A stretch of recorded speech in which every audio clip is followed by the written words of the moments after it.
Bacaan pertama menurut Yesaya pasal 55 ayat 10 sampai 13.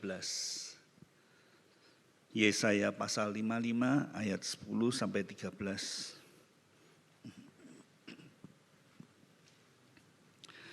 Sebab seperti hujan dan salju turun dari langit dan tidak kembali ke situ melainkan mengairi bumi, membuatnya subur dan menumbuhkan tumbuh-tumbuhan, memberikan benih kepada penabur dan roti kepada orang yang mau makan. Demikianlah firman-Ku yang keluar dari mulutku. Ia tidak akan kembali kepadaku dengan sia-sia, tetapi ia akan melaksanakan apa yang ku kehendaki dan akan berhasil dalam apa yang kusuruhkan kepadanya. Sungguh, kamu akan berangkat dengan sukacita dan akan dihantarkan dengan damai. Gunung-gunung serta bukit-bukit akan bergembira dan bersorak-sorai di depanmu. Dan segala pohon-pohonan di padang akan bertepuk tangan. Sebagai ganti, semak duri akan tumbuh pohon sanobar. Dan sebagai ganti kecubung akan tumbuh pohon murad. Dan itu akan terjadi sebagai kemasyhuran bagi Tuhan, sebagai tanda abadi yang tidak akan lenyap. Demikianlah sabda Tuhan. Syukur kepada Allah.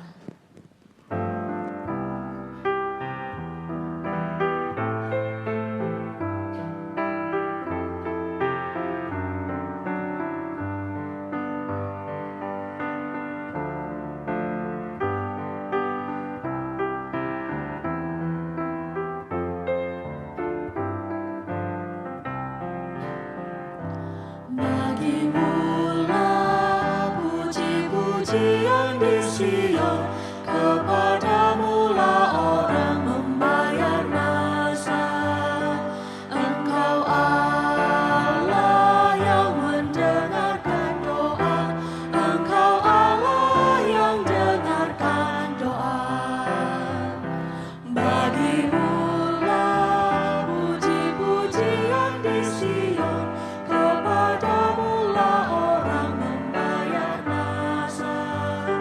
Engkau Allah yang mendengarkan doa, Engkau Allah yang dengarkan doa. Kepadamu-lah datang semua yang hidup karena bersalah.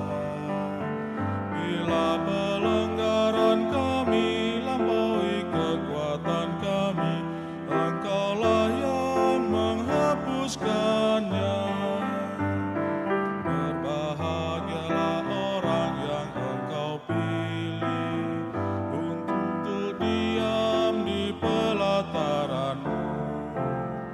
Kiranya kami jadi kenyang dengan segala yang baik di rumah-Mu, bait-Mu yang kudus. Bagimu-lah puji-pujian di Sion, kepadamu-lah orang membayar masa. Engkau Allah yang mendengarkan doa, Engkau Allah yang dengarkan doa. Dengan karya dahsyat dan keadilan-Mu, Kau jauh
Bagimulah puji-pujian di Sion, kepadamulah orang membayar nazar. Engkau Allah yang mendengarkan doa, Engkau Allah yang dengarkan doa. Kau mahkotai tahun dengan kebaikan, jejakmu Tuhan mengeluarkan lemah. Karena gurun pun meniti, bukit bersorak-sorai, padang rumput berpakaian kambing domba. Lembah-lembah semua subur berselimutkan gandum, semuanya bersorak dan bernyanyi. Bagimulah puji-pujian di Sion, kepadamulah orang membayar nazar. Engkau Allah yang mendengarkan doa, Engkau Allah yang dengarkan doa.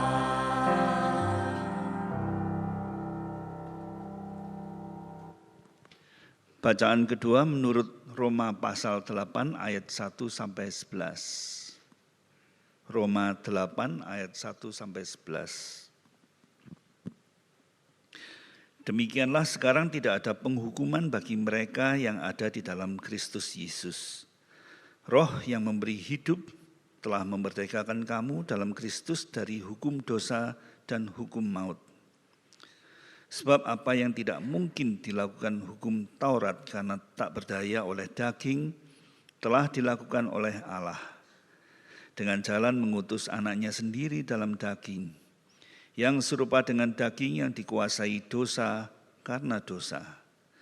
Ia telah menjatuhkan hukuman atas dosa di dalam daging, supaya tuntutan hukum Taurat digenapi di dalam kita, yang tidak hidup menurut daging tetapi menurut roh. Sebab mereka yang hidup menurut daging memikirkan hal-hal yang dari daging. Mereka yang hidup menurut roh memikirkan hal-hal yang dari roh. Karena keinginan daging adalah maut, tetapi keinginan roh adalah hidup dan damai sejahtera. Sebab keinginan daging adalah perseteruan terhadap Allah. Karena ia tidak takluk kepada hukum Allah, hal ini memang tidak mungkin baginya. Mereka yang hidup dalam daging tidak mungkin berkenan kepada Allah. Tetapi kamu tidak hidup dalam daging, melainkan dalam roh. Jika memang roh Allah diam di dalam kamu, tetapi jika orang tidak memiliki roh Kristus, ia bukan milik Kristus. Tetapi jika Kristus ada di dalam kamu, maka tubuh memang mati karena dosa, tetapi roh adalah kehidupan oleh karena kebenaran. Dan jika roh Dia yang telah membangkitkan Yesus dari antara orang mati diam di dalam kamu, maka Ia yang telah membangkitkan Kristus Yesus dari antara orang mati akan menghidupkan juga tubuhmu yang fana itu oleh roh-Nya yang diam di dalam kamu. Demikianlah sabda Tuhan. Syukur kepada Allah. Injil Tuhan Yesus Kristus menurut Matius pasal 13 ayat pertama hingga ayat yang ke-9. Saya bacakan bagian yang pertama ini terlebih dahulu. Matius pasal 13 ayat 1 hingga 9. Pada hari itu keluarlah Yesus dari rumah itu dan duduk di tepi danau. Maka datanglah orang banyak berbondong-bondong lalu mengerumuni Dia, sehingga Ia naik ke perahu dan duduk di situ, sedang orang banyak semuanya berdiri di pantai. Dan Ia mengucapkan banyak hal dalam perumpamaan kepada mereka. Katanya, adalah seorang penabur keluar untuk menabur. Pada waktu ia menabur, sebagian benih itu jatuh di pinggir jalan, lalu datanglah burung dan memakannya sampai habis.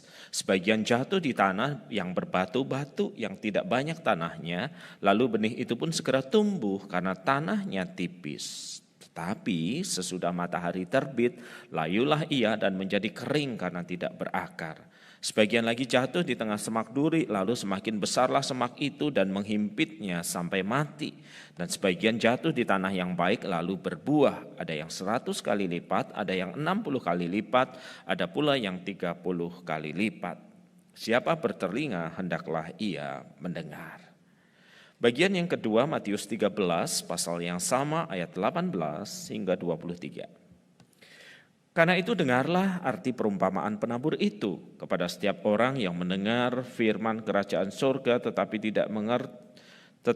tidak mengertinya, datanglah si jahat dan merampas yang ditaburkan dalam hati orang itu.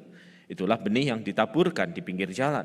Benih yang ditaburkan di tanah yang berbatu-batu ialah orang yang mendengar firman itu dan dengan segera menerimanya dengan gembira, tetapi ia tidak berakar dan tahan sebentar saja. Apabila datang penindasan atau penganiayaan karena firman, orang itu pun segera murtad. Yang ditaburkan di tengah semak duri ialah orang yang mendengarkan firman itu, lalu kekhawatiran dunia itu dan tipu daya kekayaan menghimpit firman itu sehingga tidak berbuah. Yang ditaburkan di tanah yang baik ialah orang yang mendengar firman itu, mengerti, dan karena itu ia berbuah. Ada yang 100 kali lipat, ada yang 60 kali lipat, ada yang 30 kali lipat. Demikianlah Injil Yesus Kristus. Berbahagialah setiap orang yang membaca, merenungkan, dan memeliharanya dalam kehidupan sehari-hari. Haleluya.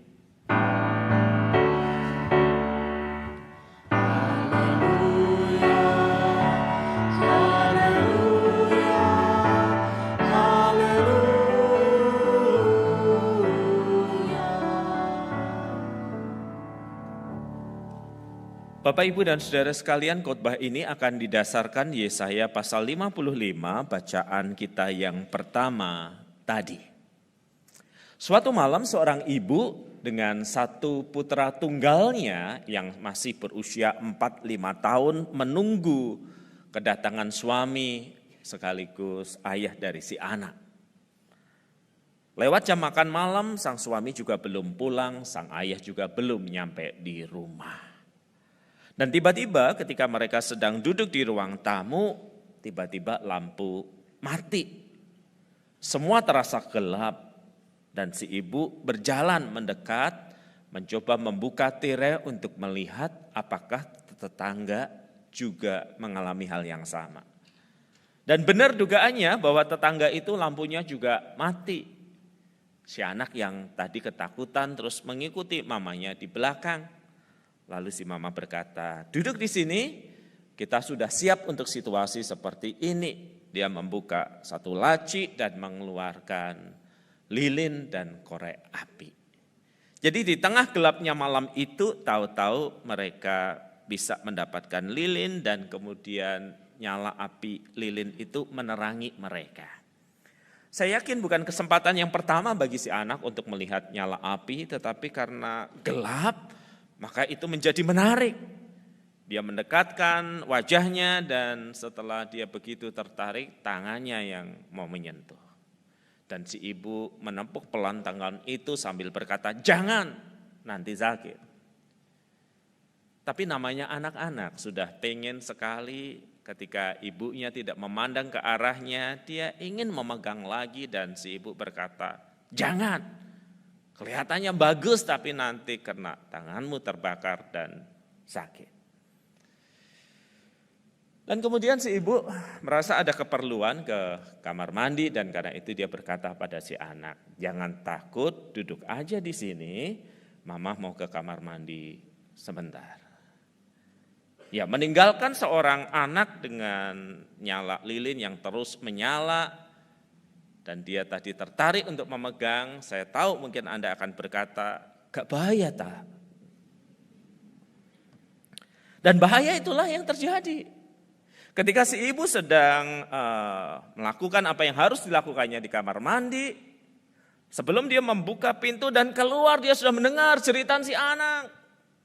Si anak menjerit, menangis sambil berkata, sakit, sakit, sakit, sakit. Dan si ibu udah tahu kira-kira apa yang terjadi. Jadi dia segera bergegas dan bertanya, kamu sentuh itu dengan tanganmu? Si anak menunjukin tangannya, sakit, sakit.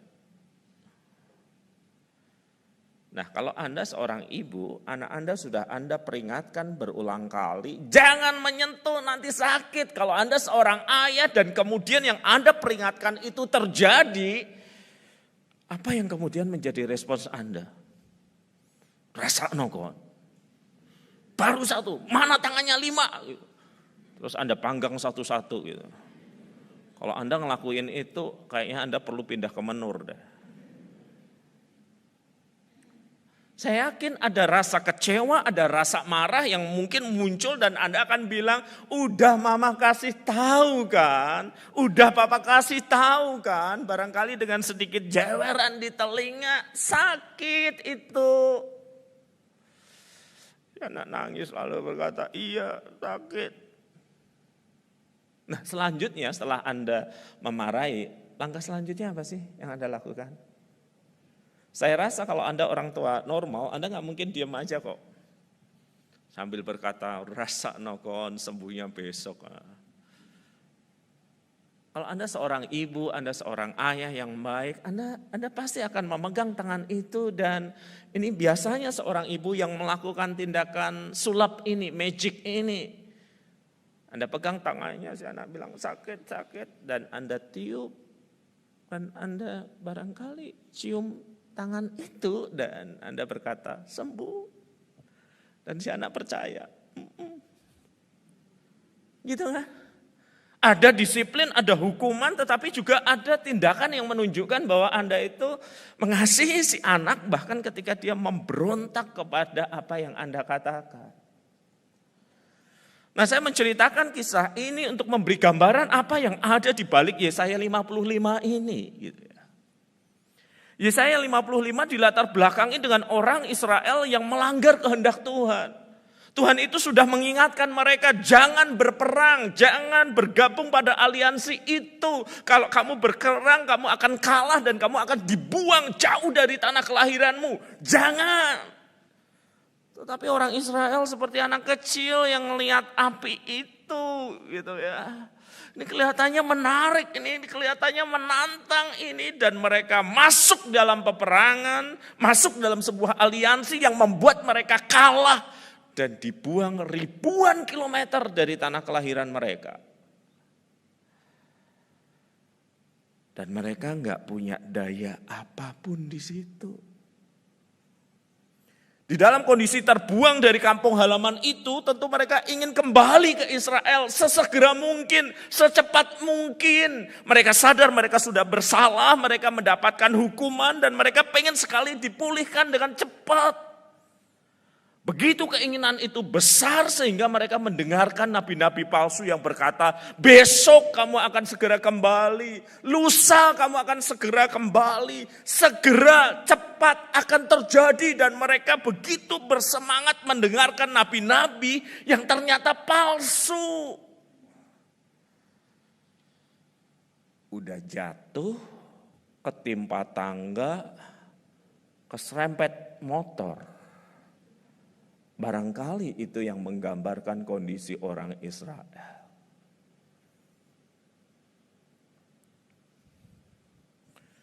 Saya jadi ingat seorang anak yang ditaruh orang tuanya di panti asuhan.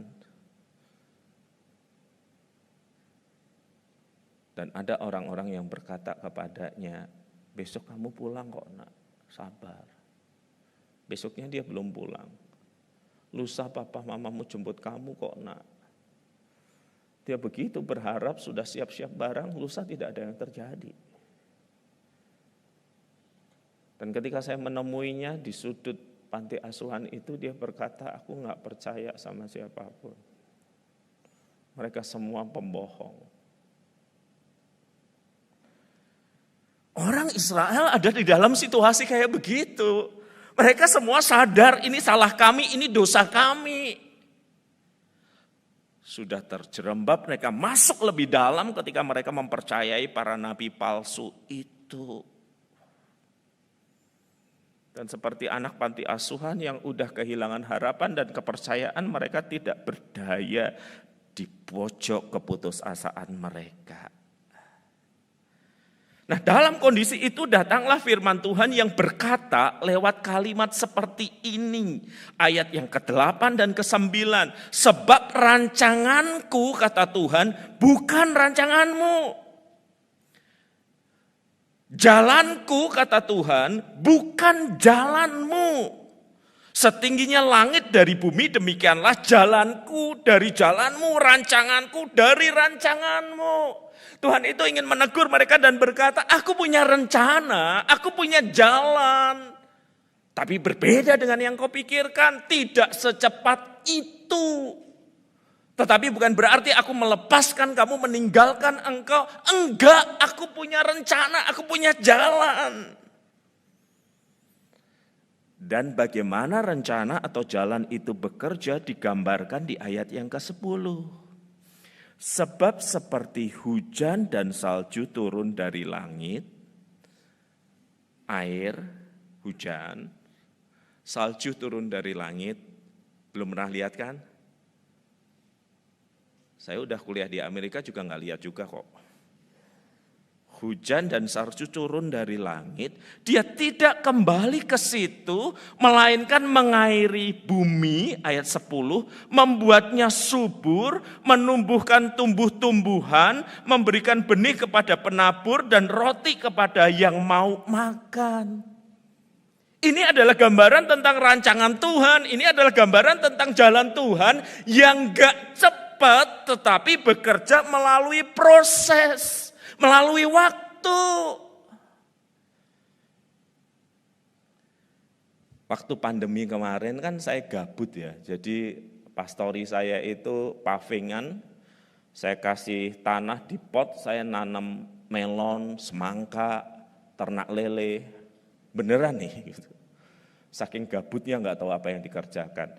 Dan untuk melon itu yang warna hijau itu butuh 4 bulan dari pengalaman saya, dari benih kemudian bertumbuh, kemudian buahnya muncul, dan tepat ketika dia sudah masak, terlanjur dinikmati oleh tikus yang ada di pastori. Dan sejak saat itu kami punya peperangan yang tidak kunjung berhenti. Itu air diserap oleh tanaman. Berdaun, berbunga, berbuah, butuh waktu. Tetapi itu pasti terjadi.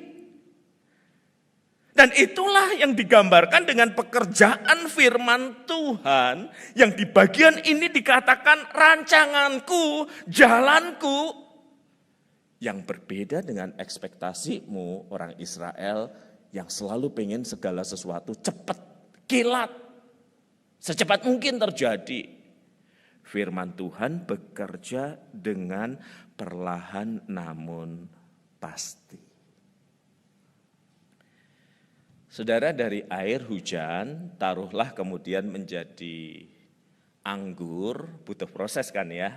Saya juga nanam anggur tuh di pastori, tapi belum berbuah gitu ya. Ada proses air diserap tanaman anggur jadi buah. Buah itu diproses orang jadi minuman anggur. Nah, anggaplah semua proses itu, anggaplah ya, saya bukan ahlinya, 6-8 bulan. Kita melihatnya biasa ya.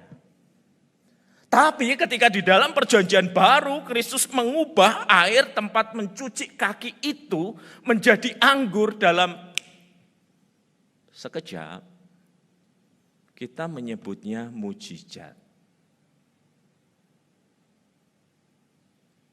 Tapi air yang jatuh ke tanah diserap anggur. Itu air yang jatuh itu air anggur gitu. Air biasa kan. Terus diolah oleh pohon anggur itu jadi buah. Buah diolah jadi minuman anggur.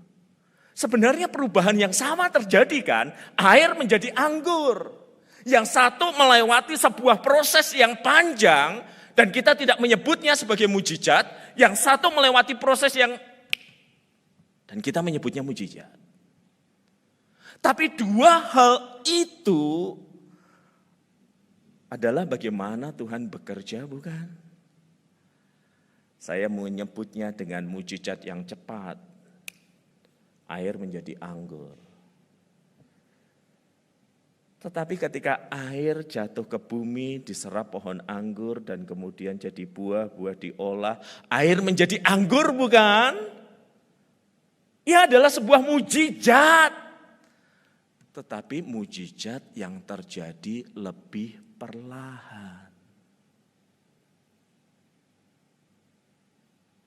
Mujizat yang cepat seperti Anda memasukkan makanan ke microwave. Tetap 15 detik keluar. 30 detik gosong. Tetapi mujizat yang lebih perlahan itu seperti Anda menaruh bahan-bahan air ke dalam sebuah slow cooker. Saya nggak tahu bapak-bapak ngerti slow cooker enggak ya? Slow cooker itu piranti untuk memasak yang lebih perlahan gitu ya. Dua-duanya adalah mujizat, baik mujizat yang cepat, air menjadi anggur sesuai sabda Kristus, atau air menjadi anggur melalui proses alami ini. Kalau kepada orang Kristen yang ada di dalam pergumulan, penantian, dan ketidakpastian, diberi kesempatan Tuhan memilih gitu ya. Bayangkan kayak konten TikTok zaman sekarang gitu ya, didatangi dengan 2 tulisan gitu ya.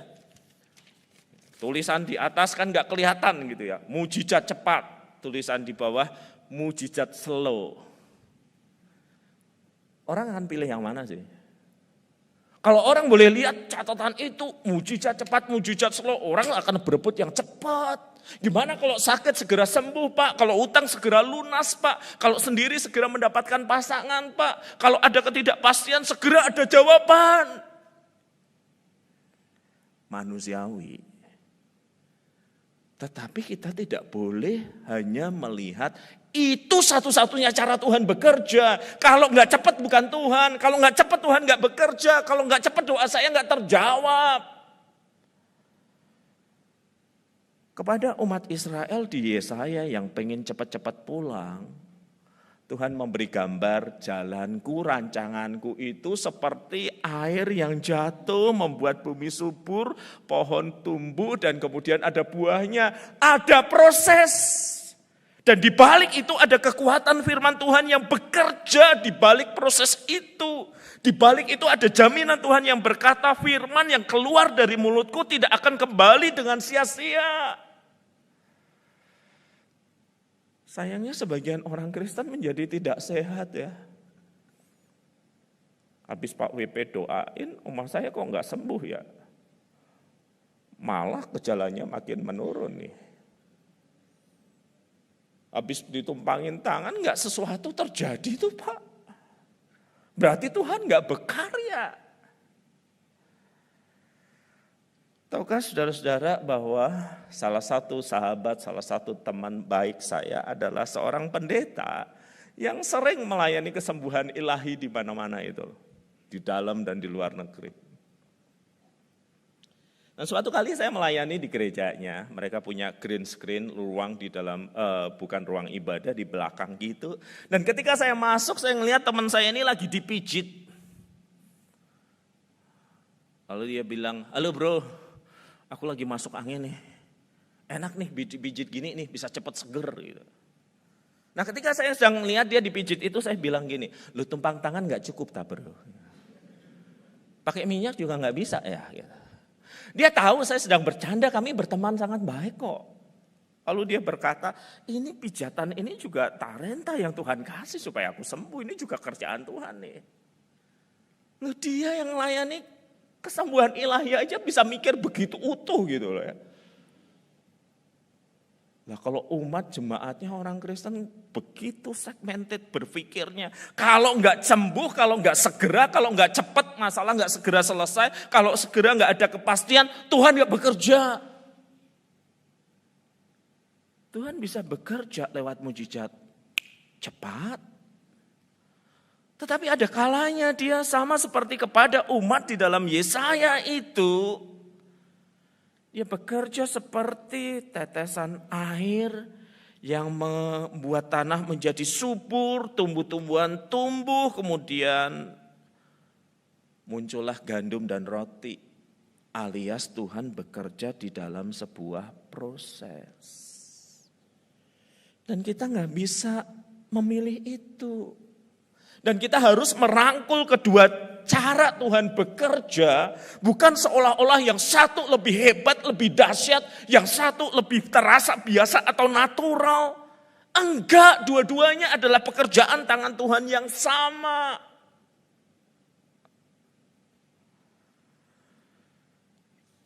Kita percaya, kita bersyukur Tuhan bekerja dengan cepat.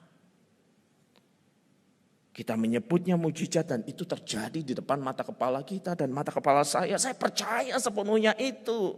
Bahkan sampai sekarang. Tetapi kita juga harus memeluk cara Tuhan bekerja yang lebih pelan. Yang Tuhan berkata, rancanganku bukan rancanganmu, jalanku bukan jalanmu. Jadi jangan ngambek ya Bapak Ibu, kalau doa Anda belum terjawab. Jangan ngambek ya Bapak Ibu kalau belum ada kepastian langkah ke depan. Jangan marah ya Bapak Ibu kalau sesuatu belum terjadi. Bisa jadi di belakang layar Tuhan sedang bekerja. Aduh, udah 3 bulan saya doa, gak ada kepastian, gak ada jawaban. Semales lah berdoa, gak ada kepastian, gak ada jawaban. Percuma. Seorang rekan yang mendengar share itu kemudian berkata, kamu masih 3 bulan, saya sudah 3 tahun. Anakku yang tak doakan, makin liar kayak papai dulu. Tong papai udah dia-diasa. 3 tahun Bu, iya 3 tahun. Kamu masih 3 bulan. Tapi aku ya wis capek ya 3 tahun ya. Wah, anak makin kayak begitu. Gak kuat. Tiba-tiba seorang ibu yang dari tadi diam, seorang oma tersenyum. Lalu berkata, tenang. Masih 3 bulan. Masih 3 tahun, aku ini udah 30 tahun menanti pertobatan suamiku. Kok kuat? Ya aku yakinlah Tuhan bekerja. Dan ini adalah sebuah sikap iman kan Bapak Ibu. Walau gak ngelihat, walau gak cepat, aku yakin Tuhan bekerja. Tuh di masa pandemi itu suatu kali ada jemaat atau simpatisan datang lalu lihat melon itu. Cek cepet deh Pak WP, udah cepet. Emang kalau pendeta yang nanam lebih cepet ya? Saya bilang ini enggak cepet. Bapak Ibu aja yang gak pernah ke sini, tahu-tahu pengen nyolong itu. Ini ada proses yang setiap hari itu saya saksikan loh. Ini sudah mulai menyebar, ini berbunga, ini berbuah kecil, dibuatin seperti penyangga dan yang lainnya. Mereka yang gak tahu akan selalu bilang, kok cepet ya, kok cepet jadinya ya.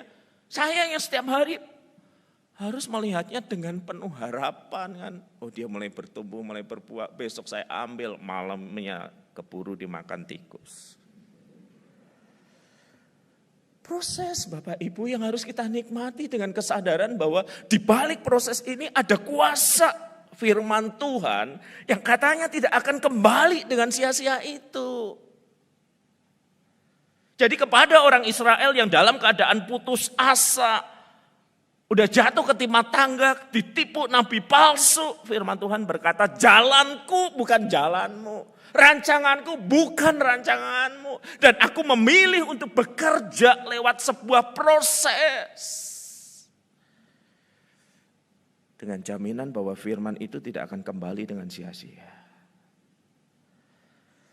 Dan tahukah Bapak Ibu, ketika kita membaca Injil Yohanes, kita akan mendapati kalimat seperti ini. Pada mulanya adalah firman atau perkataan Tuhan. Perkataan itu bersama-sama dengan Tuhan. Dan perkataan itu menjadi manusia. Firman itu menjadi manusia dan berdiam di antara kita. Dan kita menyebut namanya Yesus. Perkataan Allah yang menjadi manusia. Dan dia diam di antara kita. Dan ketika Sang Firman menjadi manusia, mengalami semua pengalaman manusiawi itu, dia berkata, marilah kepadaku yang letih, lesu, dan berbeban berat, aku akan memberi kelegaan kepadamu. Tuhan bukan hanya berkata dari jauh. Bapa bukan hanya berkata dari jauh, kuat ya nak, tabahkan orang Israel, tabahkan diri umatku. Tetapi perkataannya, putranya itu, karena begitu besar kasih Allah akan dunia ini, sehingga dia diberikan supaya yang percaya kepadanya tidak binasa, namun beroleh hidup yang kekal. Dan yang Sang Firman yang menjadi manusia, yang tahu apa rasanya jadi manusia, dia ditinggalkan, dia mengalami ketakutan, dia ditipu, dia ditikam dari belakang, dia mengundang Anda dan saya untuk masuk dalam meja perjamuan ini.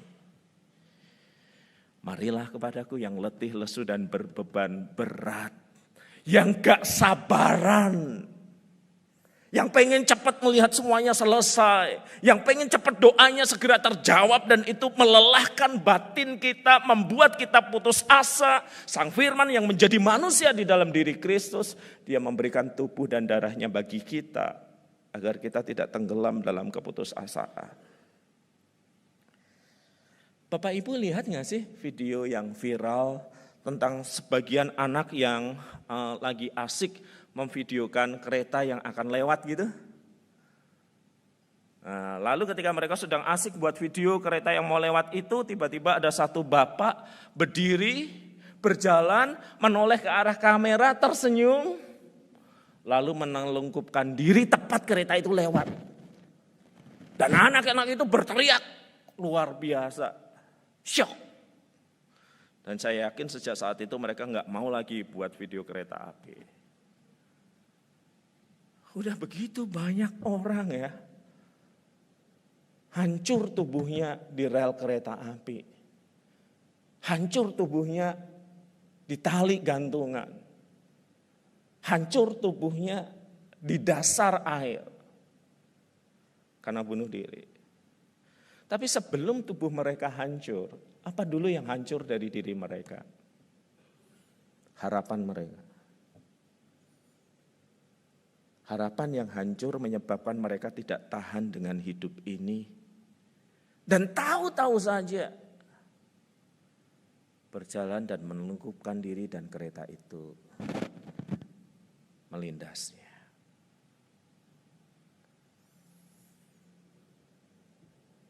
Tidak menyenangkan memang ada dalam pergumulan. Tidak menyenangkan memang ada di dalam permasalahan. Tidak menyenangkan memang ada di dalam sakit penyakit. Tidak menyenangkan memang hidup di dalam berbagai kesulitan yang ada. Enggak menyenangkan.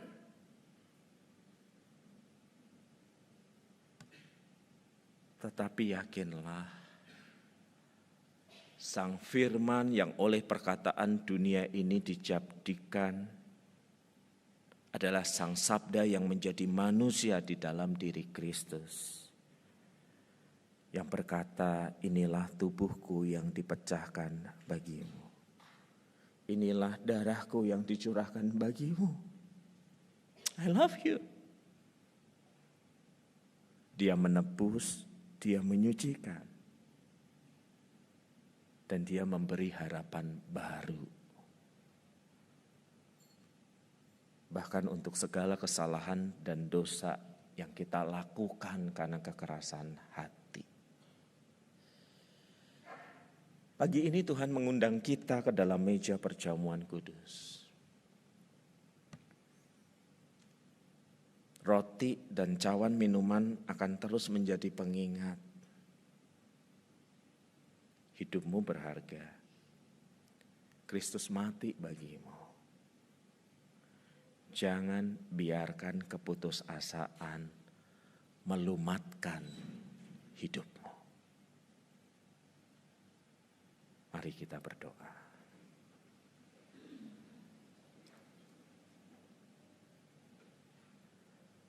Kami datang kepadamu pagi ini dengan banyak hal yang terjadi dalam hidup kami. Engkau tahu. Dengan naluri kami yang selalu pengen semuanya cepat selesai, semuanya cepat beres, tak jarang jalan yang kami tempuh justru membuat kami seperti sudah jatuh tertimpa tangga. Kami adalah dalam situasi yang lebih buruk. Tetapi betapapun buruknya kami ya Tuhan, Engkau mencintai kami. Sang Sabda Kristus diberikan bagi kami. Agar kami mengalami pekerjaan Tuhan, baik yang cepat seperti yang sering kami sebut sebagai mujizat, ataupun yang lebih perlahan. Tetapi itu juga mujizat yang lebih pelan yang Tuhan kerjakan dalam hidup kami. Siapapun kami diundang ke dalam meja pertemuan ini. Dan biarlah setiap kami mendengar suara-Mu. Marilah kepadaku yang letih, lesu dan berbeban berat, aku memberi kelegaan kepadamu.